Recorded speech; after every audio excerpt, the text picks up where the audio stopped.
हियो असर पीड़िका जो ऑनलाइन लेक्चर सिलसिलो आहे। हियो लेक्चर चौथे दर्जे जे रियाज़ी मज़मून लाइ तैयार कयो वियो आहे। मुंहिंजो नालो मुसरत उर्साणी आहे। आऊं गुल उर्साणी स्कूल में उस्ताद आहियां। हिन लेक्चर जो मौज़ू आहे नंढी मुश्तरिक भञ उपत यानी लीस्ट कॉमन मल्टीपल।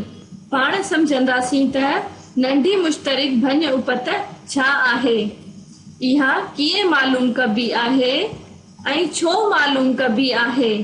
भञ उपत छा आहे? तव्हांखे खोड़ा त यादि हूंदा। तव्हां केतिरनि ई अंगनि जा खोड़ा यादि करे चुका हूंदा। खोड़नि में जेके ज़र्ब उपतूं ॾिनल हूंदियूं आहिनि तिन खे भञ उपतूं सॾिबो आहे।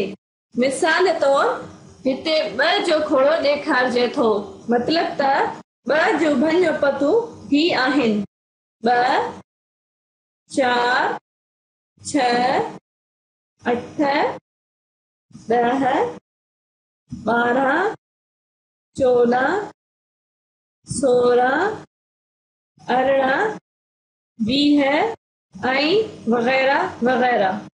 मुश्तरिक भञ उपत छा आहे? ए जे खोड़े में ईंदड़ ज़र्ब उपतूं ए जूं भञ उपतूं आहिनि।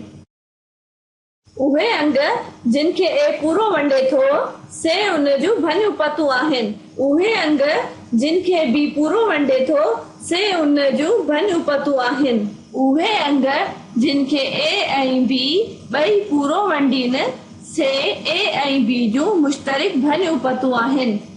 हाणे पाण मुश्तरिक भञ उपतनि खे हिक मिसाल सां समझंदासीं। अचो त 2 ऐं 3 जूं मुश्तरिक भञ उपतूं लहूं। सभ खां पहिरीं 2 जो खोड़ो लिखबो, तंहिंखां पोइ 3 जो खोड़ो लिखबो। 2 जूं भञ उपतूं ही आहिनि, 3 जूं भञ उपतूं ही आहिनि।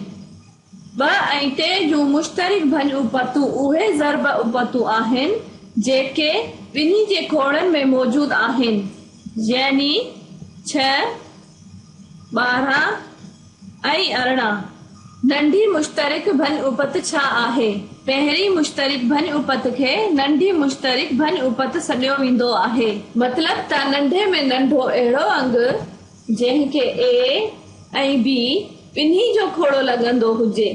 नंढी मुश्तरिक भञ उपत खे अंग्रेज़ीअ में लीस्ट कॉमन मल्टीपल चइबो आहे।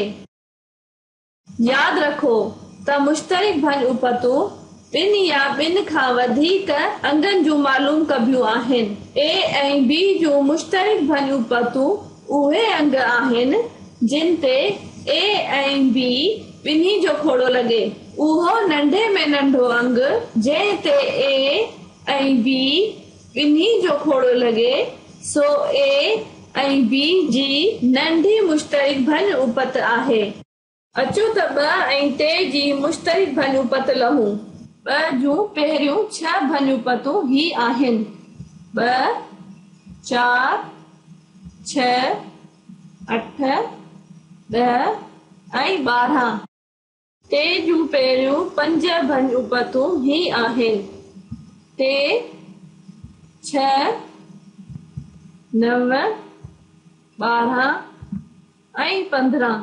ॿिन्ही जूं पहिरियों 2 मुश्तरिक भञ उपतूं ही आहिनि 6 ऐं 12। नंढे में नंढी मुश्तरिक भञ उपत 6 आहे। 2 ऐं 3 नंढड़ा अंग आहिनि, उन्हनि जा खोड़ा बि आसान आहिनि। इन करे उन्हनि जी नंढी मुश्तरिक भञ उपत लहण आसान आहे। पर अक्सर पाण खे वॾनि अंगनि वारा हिसाब करणा पवंदा आहिनि। वॾनि अंगनि जा खोड़ा यादि करणु ॾुखियो आहे। इन करे हिते नंढी मुश्तरिक भञ उपत लहण जो हिकु बाक़ाइदा तरीक़ो समझूं था। जिन बि अंगनि जी नंढी मुश्तरिक भञ उपत लहणी आहे उन्हनि सभिनी जा नंढे में नंढा यानी मुफ़रिद जुज़ा लहो। मुफ़रिद जुज़न यानी 2, 3, 5, 7 वग़ैरह जूं कतारूं ठाहियो।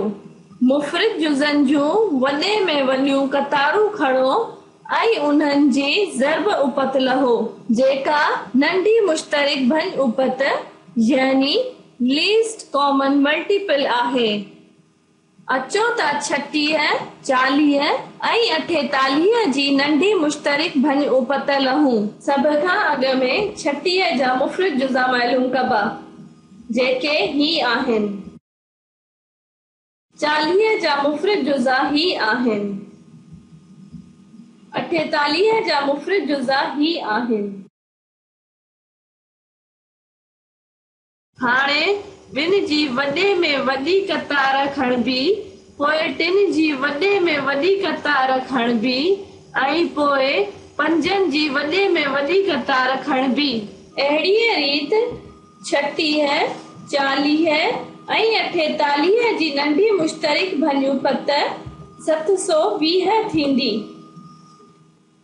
जॾहिं का शइ हिसेदारनि जे कंहिं हिक तइदाद में बराबरीअ सां विरहाइणी हूंदी आहे त असां वंड कंदा आहियूं या जुज़ा लहंदा आहियूं।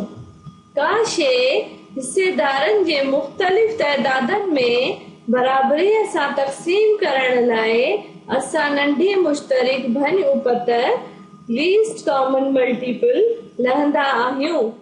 हाणे पाण नंढी मुश्तरिक भञ उपत जो इस्तेमाल हिक मिसाल सां समझंदासीं।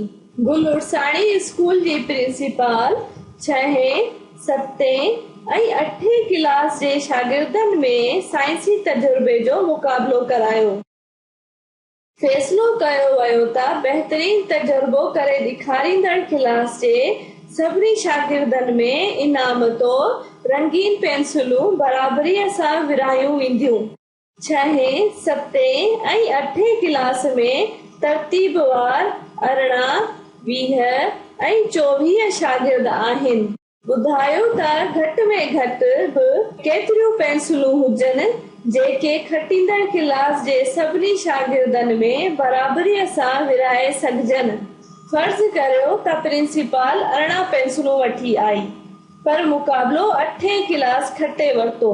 इन सूरत में पेंसिलूं खुटी पवंदियूं, छाकाणि त 8 क्लास में 24 शागिर्द आहिनि। साॻीअ रीत जेकॾहिं प्रिंसिपल 24 पेंसिलूं वठी आई ऐं जे 6 क्लास खटे वियो त 6 पेंसिलूं बची पवंदियूं ऐं बराबर विरहाइजी न सघंदियूं। प्रिंसिपल केतिरियूं पेंसिलूं वठे जो 18 ॼणनि में बि बराबरीअ सां विरहाए सघजनि, त 20 ॼणनि में बि, त 24 ॼणनि में बि। मतलब त असांखे अहिड़ो अंग मालूम करणो आहे जंहिंखे 18, 20 ऐं 24 टिनी अंगनि जो खोड़ो लॻंदो हुजे। सभ खां पहिरीं 18 जा मुफ़रद जुज़ा मालूम कबा, तंहिंखां पोइ 20 जा जुज़ा लहबा ऐं पोइ 24 जा मुफ़रद जुज़ा मालूम कबा। अहिड़ीअ रीत 18, 20 ऐं 24 जी नंढी मुश्तरिक भञ उपत थींदी 2 ज़रबिया 2 ज़रबिया 2 ज़रबिया 3 ज़रबिया 3 ज़रबिया 5 यानी 360। जीअं त 18, 20 ऐं 24 जी नंढी मुश्तरिक भञ उपत 360 आहे, तंहिं करे प्रिंसिपल खे घटि में घटि बि 360 पेंसिलूं विरहाइणियूं पवंदियूं।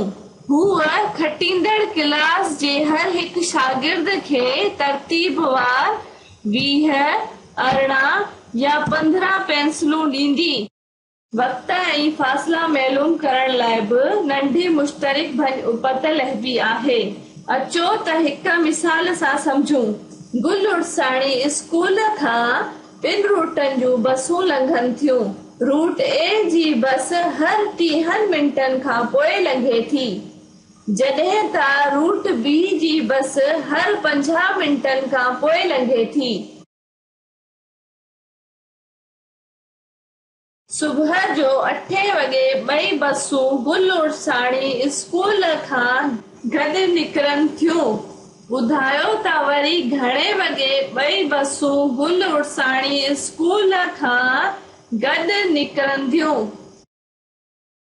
हिते वक़्तु मालूम करण जो मसइलो पेश कयल आहे।